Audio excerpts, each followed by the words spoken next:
Those little pests, the wolf growled. The goats had seen right through his sore throat routine. They'd made a fool of him. They would have to come up with something good in order to trick them. Suddenly he remembered something. Last year at his Uncle Larry's birthday party, all the wolf cubs had changed their voices by sucking helium out of the balloons. The cubs' voices went super high and they ran around singing silly songs. Helium would be just the thing to fool those toads. He needed to get to the party store and buy some balloons. He rode into town. Mr. Bison was behind the counter at the party store when the wolf walked in. "Good afternoon, sir. How can I help you?" Mr. Bison said, looking at Mr. Wolf suspiciously. He eyed a piece of eggshell dangling from Mr. Wolf's left eyebrow. "I would like to buy a dozen of your finest helium balloons." "Going to a party?" Mr. Bison asked. "That's none of your business," Mr. Wolf snapped. "Well, I never." Mr. Bison huffed as he shuffled over to the helium tank. He filled up 12 balloons of all different colors. Then he handed them to the wolf, who was tapping his claws on the counter impatiently. "Took you long enough," Mr. Wolf said. He handed Mr. Bison some money, took the balloons, and stomped out of the store. Mr. Wolf looked very funny riding through the town on his bike with a dozen balloons floating behind him. Lots of townfolks on the street stopped and laughed at him. The wolf didn't have time to think about that. He had a job to do. As he turned a corner, he saw Mrs. Goat loading several pizzas into her car. Staring towards her, he knocked the pizzas out of her hooves and onto the ground. Tin cans, earthworms, rotten egg, paper towels, and cheese stuck all over her. "I'm so sorry," he thought as he pedaled past. He leaned over to pick up a slice of pizza off the ground. "Now she'll have to go back and get fresh pizzas," he thought, laughing. He had bought himself some time. Mr. Wolf shoved the mud-covered pizza slice into his mouth. That would tide him over. He felt something strumming in his mouth and spat out a beetle. Then he swallowed the rest of the slice. Then he arrived at the goat's house. Mr. Wolf went up to the door.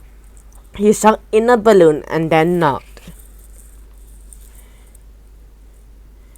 "Children, it's your mommy," the wolf squeaked in his new voice. "I lost my key and the pizza is getting cold. Won't you please open the door?" He heard the kids talking inside, then everything was quiet for a moment. "Who do you think you're fooling?" a voice finally came. "We can see your black paws right under the door. Our mother has white hair. Go away." The wolf's stomach rumbled again. "Grrrr." "And stop farting," came another goat voice. All the goats started laughing.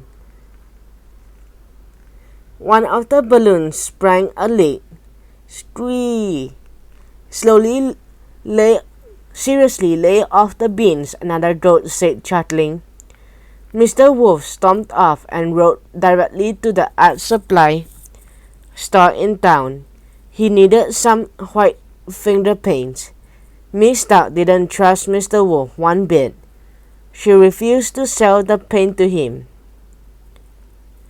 "You sell me that paint or I will gobble you up," Mr. Wolf told her, opening up his jaws to reveal bright yellow teeth. The duck almost fainted, not from fear, but because the wolf's nasty breath smelled so terrible. Trembling, the dog ran into the bag to get the paint. "I'm awfully sorry, Mr. Wolf. We are out of white finger paint. I do have this vanilla earthworm pudding I brought for lunch. Here's about the same color," the dog offered. She held out a plastic container of shiny beige slime. "I'll take it," Mr. Wolf cried, eager to get on with his plan. The dog ran Mr. Wolf up as fast as possible. As he was running back to the goat's house, Mr. Wolf had another idea. He stopped at the Duffel Bunny thrift store and bought a pretty floral dress. Mr. Wolf was out of breath when he arrived at the goat's house. He put the dress over his head. He dumped the beige pudding all over his feet. Finally, he grabbed one of the leftover balloons and crept up to the door. Sucking in the helium, he knocked. "It's me, children, let me in." They all looked under the door.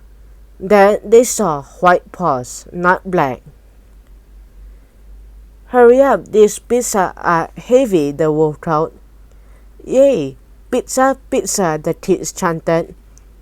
Mr. Wolf heard the lock on the door start to turn.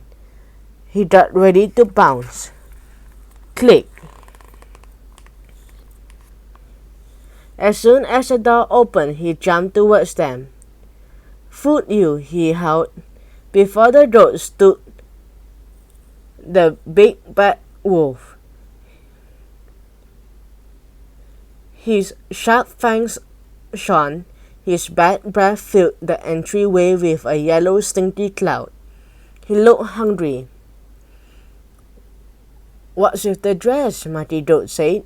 "You look silly," Tina Goat added. "I thought it added a nice touch," the wolf said. Then he remembered why he was there. "I'm going to eat you all up," he shouted. He growled and leaped inside the house.